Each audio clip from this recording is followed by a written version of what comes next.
दोस्तों, मैं आज पितृपक्ष में कही जाने वाली कहानी के बारे में आपको बता रही हूँ कि पितृपक्ष में पहली बात तो अन्नदान सबसे ज़्यादा ज़रूरी होता है। जो यहाँ अन्नदान होता है, पहले तो पितृ लोग संतुष्ट होते हैं उससे और अपने बाल बच्चों को सबको आशीष देते हैं फलने-फूलने का। और दूसरी बात, जो अन्नदान यहाँ होता है वह अन्नदान आपको वहाँ जाने के बाद भी परोसा जाता है।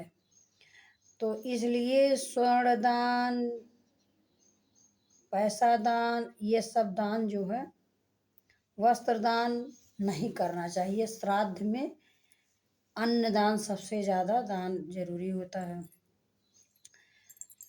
एक राजा थे, जब वो सोना चांदी हीरा मोती मणि सब दान करते थे और पृथ्वी पे सबसे बड़े दानी वही थे। जब वो स्वर्गलोक में गए तो उनके सामने वही सबके सामने जो है अन्न, जो जितना दान किया था, थोड़ा सा ज़्यादा सा, जो जैसे दान किया था उसके सामने वैसे वैसे परोसा गया। अब राजा के सामने वही स्वर्ण चांदी हीरे जवाहरात ही उनके पास परोसा गया। अब उसको तो खा सकते नहीं थे। उन्होंने पूछा कि ऐसा मेरे साथ क्यों हो रहा? मैंने मृतलोक में सबसे ज़्यादा दान किया और सबसे बड़े दानी में मेरा नाम था, तो ऐसा मेरे साथ क्यों हो रहा है? क्यों मुझे ये परोसा जा रहा है? तो वहाँ के यमलोक के दूतों ने बताया, जो आप दान किए थे, ये लोग अन्नदान किए थे, कोई थोड़ा किया था, कोई ज़्यादा किया था। जो दान किए थे वो उनको मिला। आपने स्वर्ण दान किया था, हीरे जवाहरात दान दान किया था, मणि दान किया था, महल दान किया था, तो आपके सामने वही आया। अब राजा पड़े गाढ़े में कि भैया इतना दान करने के बाद भी कुछ मुझे मिल नहीं रहा है। ठीक इसी तरह से उनका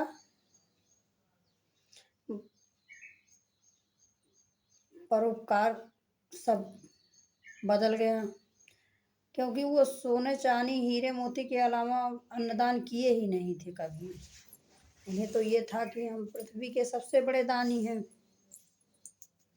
इसलिए आप लोगों से गुजारिश है, श्राद्ध पक्ष में अन्नदान महादान है। अन्नदान ही करना चाहिए, चाहे वो विप्र को करो, चाहे गरीब को करो, किसी को भी करो, लेकिन अन्नदान करो। वस्त्र दान, स्वर्ण दान, पैसे का दान मत करो, वही वहां जाके मिलेगा।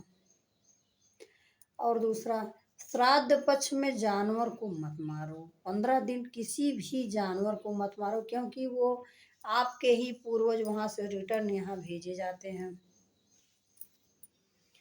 तो एक लोग थे, सब लोग श्राद्ध में अपना पितरपक्ष जब लगता है तो सब लोग अपने अपने घर में अपने पुरखों का श्राद्ध करने की तैयारी में लगे रहते हैं। एक दिन ये कोई थे आदमी, उनके घर में उसी दिन श्राद्ध था। अब वो अपने तैयारी में इतना लीन हो गए कि बैलों को खेत से लाए और उनको बांध दिए, उनको भी संघा वहाँ कुछ नहीं डाले। और एक हौदा दूध बटोर के रखे हैं कि चलो खीर बनाएंगे, ये भी आएंगे वो आएंगे सबको खिलाएंगे। अब वो जान नहीं पा रहे हैं कि उनके पितृ लोग घर ही पे थे। उधर से एक पितृ, उनका दुश्मन पितृ था, जो आया दूध में विष छोड़ गया कि मतलब सब लोग आज खा के मर जाएंगे। अब वो एक कुतिया थी और एक बैल था। जो कुतिया थी उनकी आजी थी और जो बैल था उनका आजा था। दोनों इसी जगह पे आए थे। बैल को तो उस दिन बांध दिए थे, खाना नहीं दिए थे। और जो कुतिया थी वो देख ली कि सांप विष छोड़ दिया दूध में, वो समझ में, अब पितृ अपने बच्चों के लिए अच्छा ही सोचते हैं कि अच्छो वहाँ जाने के बाद भी वो अपने बच्चों का भला ही चाहेंगे। अब वो क्या कि सोची कि अगर हम दूध को जूठा कर देंगे तो हो सकता है कि खीर ना बने और इतने लोग ना मरे और पाप जो है हमारे परिवार भी मर जाएंगे और पाप भी लग जाएगा, विप्र लोग खाएंगे, विप्र पाप लगेगा। अब वो कुतिया दूध को जूठा कर दी। अब इतने में उनकी नतोह थी, मान माना कि वो नतोह थी, मतलब उनके पतोह की। अब वो डंडा चला के मार दी बुढ़िया, कुतिया का कमर टूट गया। अब वो एक जगह चिल्ला के बैठ गई, कुछ कर नहीं पा रही, लेकिन फिर भी सोच रही चलो अब तो दूध फेंक देंगे, मेरे वजह से मेरे बच्चों के ऊपर विप्र पाप नहीं लगेगा। पहले तो विप्र ही खाते, तो विप्र मर जाते तो हमारे बच्चे बच ही जाते, इसलिए विप्र पाप मेरे बच्चों पर नहीं लगेगा। चलो मेरा क्या है, मेरा बच्चे तो मारा है, कोई बात नहीं। अब इधर बैल वैसे पड़ा है सूखे, उसको भोजन वोजन नहीं दिया गया, इसलिए जो है गाय को बैल को सबको कौरा दे देना चाहिए। अगर आप रोज नहीं दे पाते हैं, श्राद्ध पक्ष में जरूर दीजिए। चिड़िया को भी दे दीजिए, कौवे को दे दीजिए, किसी भी रूप में आपके विप्र जो है मृतलोक में वहां से भेजे जाते हैं। अब वो कमर घसीटते हुए बैल के पास पहुंची, बोली आपको कुछ मिला? कहे नहीं, हमें कुछ नहीं मिला।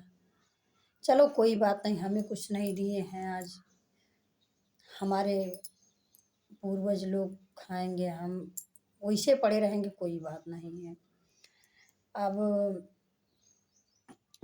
फिर से दूध का इंतजाम किए, श्राद्ध किए, फिर से कुतिया को देवे नहीं किए, बैल वैसे बंधा। उस दिन दोनों उनके माँ बाप